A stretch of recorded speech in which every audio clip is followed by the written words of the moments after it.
I've been meaning to make some videos about Magento for a while now, and I've been playing around with 2.4.4 the last few days, and I thought I'd share something cool that I'd come across and explain a little bit more about it. I guess let's start. Okay, so this is actually a commerce installation. It's exactly the same on Magento Open Source Edition. This is a completely blank install with the exception of the disabled 2FA module installed just to make things a bit easier. I work with the API a lot, and you may be aware that instead of logging in via the admin, you can log in programmatically via the API using the v1 integration admin token URL, and that just gives you a 32 character string for authenticating against the API with. Playing around with Magento 2.4.4, I found there's actually a new module. It may let's have a look. Magento JWT. So yeah, there's a new JWT module, and the cool thing about that is JWTs can actually have an expiry time, and something I've noticed when using the API with Magento before, if you store it for a long time, you may need to have some logic in your code that makes a call to the API and first handles if the token's expired, so you can make another call to the API, re-authenticate, and then continue using it as normal. What you can do with JWTs is it stores the expiry, so you know already if you have to make an additional query to re-authenticate. The other cool thing, and I think this is even better, is that if you have recently upgraded to 2.4.4, you may be using this module and your code won't even actually need to have been changed to make use of it, because it's still just a text string. You can of course update your code that's calling into Magento to make use of this new field. Let's take a look, see how it works. So the Magento module for handling the authentication tokens is in the integration.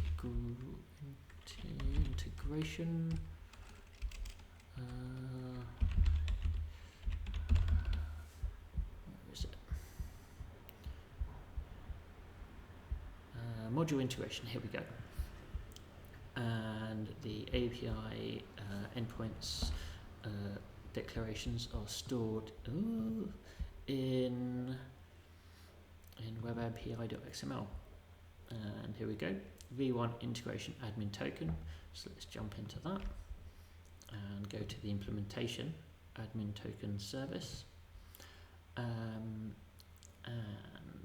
right, where's the code? Here we go, token issuer create. So what it's doing is, let's jump to that. It's a user token issuer interface. And if we search for that, user token issuer interface, here we go. We can see there's two preferences set here. There's one for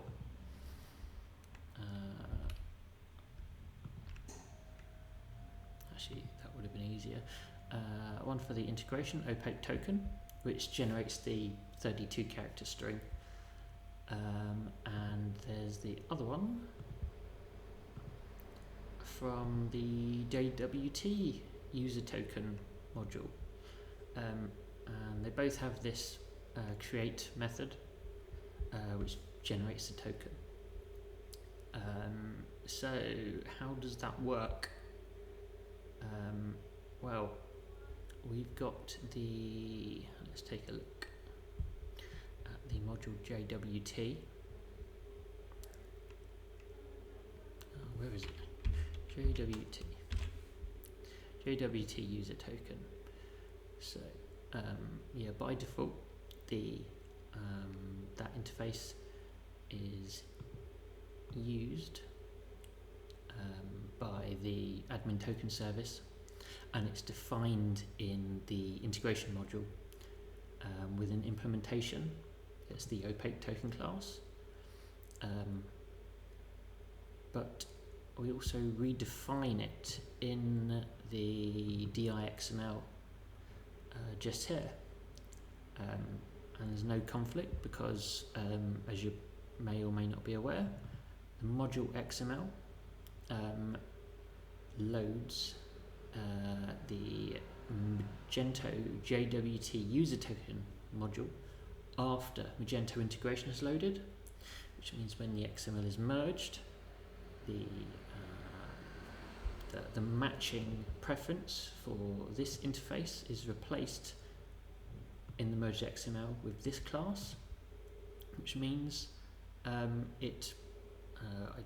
don't know what the best word for this is, maybe an elegant replacement for it without having to add any logic to check if there's any the modules already there, or if you want to use one or the other, or have settings in the admin. The other cool thing about this, I think, is that what it means is, let's just do a API request. So yeah, this is the old style one. You have the API body, which is just the username and password, and it returns a string. This is a new one. Let's just send that request and see what comes back.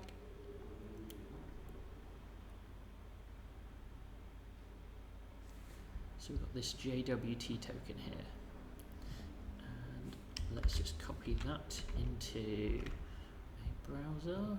There's this JWT debugger site, and as you can see, the expires at that. Oh, there we go. Actually, you can see that it expires in 1 hour.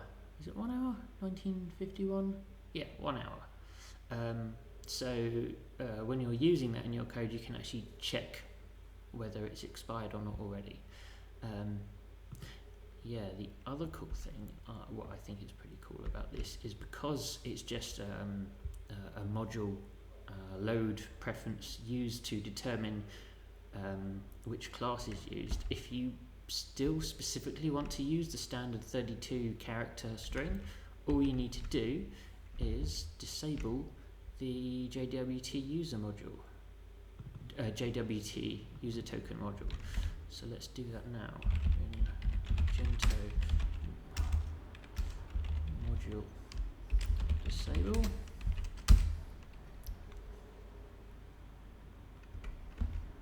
Let's send the API request again.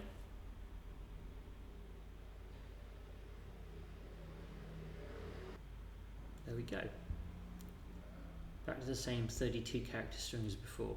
So if you're worried, or for some reason your code doesn't work with it, it's a really simple resolution. That's all I've really got to say. Thanks for listening.